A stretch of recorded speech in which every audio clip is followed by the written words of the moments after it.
मित्रांनो, राज्यात सुरू असलेले माझी बहीण लाडकी योजनेच्या ज्या महिलांनी अजूनपर्यंत अर्ज केलेला नाही, त्या महिलांना आता फक्त अंगणवाडीशिवाय कुठेही अर्ज करता येणार नाही.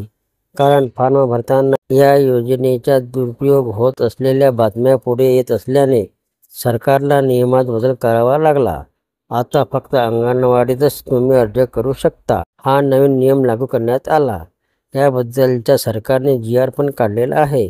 तर चला मित्रांनो, तो जी.आर. काय आहे समजून घेऊया.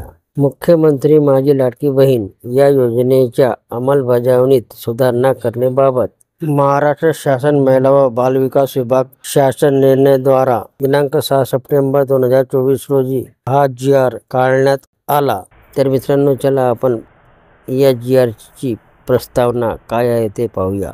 राज्यातील महिलांच्या आर्थिक स्वातंत्र्यासाठी आणि त्यांच्या आरोग्य आणि पोषणात सुधारणा करण्यासाठी आणि कुटुंबातील त्यांची निर्णायक भूमिका मजबूत करण्यासाठी महाराष्ट्र राज्यात मुख्यमंत्री माझी लाडकी बहीण योजनेची अंमलबजावणी करण्यात येत आहे. शासन निर्णय दिनांक 2/9/2024 अन्वये मुख्यमंत्री माझी लाडकी बहीण या योजनेअंतर्गत राज्यातील सर्व महिला लाभार्थ्यांना माहे सप्टेंबर 2024 मध्ये या योजनेअंतर्गत नोंदणी सुरू ठेवण्यास मान्यता देण्यात आली आहे.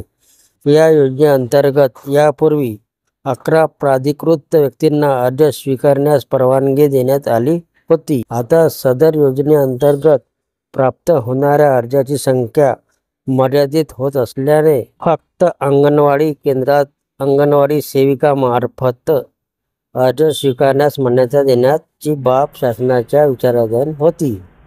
आता शासन निर्णय या प्रकारे आहे मित्रांनो.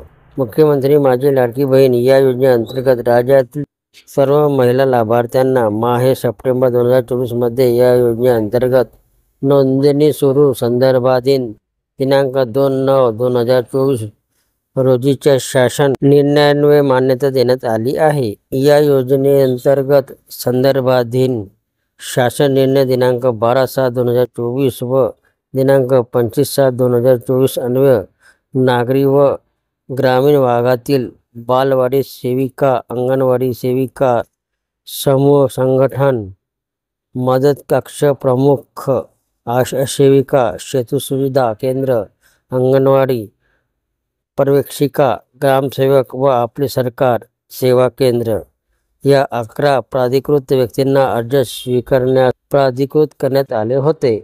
आता या शासन निर्णयान्वये अंगणवाडी सेविका व्यतिरिक्त इतर सर्व प्राधिकृत व्यक्तींना अर्ज स्वीकृतीचे देण्यात आलेले अधिकार रद्द करण्यात येत आहे. इथं पहा मित्रांनो, इथं स्पष्टपणे सांगण्यात आले आहे की आता हा शासन निर्णयान्वये अंगणवाडी सेविका व्यतिरिक्त इतर सर्व प्राधिकृत व्यक्तींना अर्ज स्वीकृती देण्यास आलेले अधिकार रद्द करण्यात येत आहे. म्हणजेच आता तुम्हाला अंगणवाडीशिवाय कुठेही अर्ज करता येणार नाही. इथं त्याचा स्पष्टपणे उल्लेख करण्यात आलेला आहे. सबब या शासन निर्णयाच्या दिनांकापासून फक्त अंगणवाडी केंद्रात अंगणवाडी सेविकामार्फतच अर्ज स्वीकारण्यास मान्यता देण्यात येत आहे. तर मित्रांनो, आता फक्त तुम्ही अंगणवाडीत जाऊन अंगणवाडी सेविकामार्फत तुम्ही अर्ज भरू शकता. हे इथं स्पष्टपणे सांगण्यात आलेला आहे. तर मित्रांनो, अशा प्रकारे हा सरकारने काढलेला जी.आर. आहे. माहिती आवडली असेल तर चॅनलला सबस्क्राईब करायला विसरू नका. जय महाराष्ट्र मित्रांनो.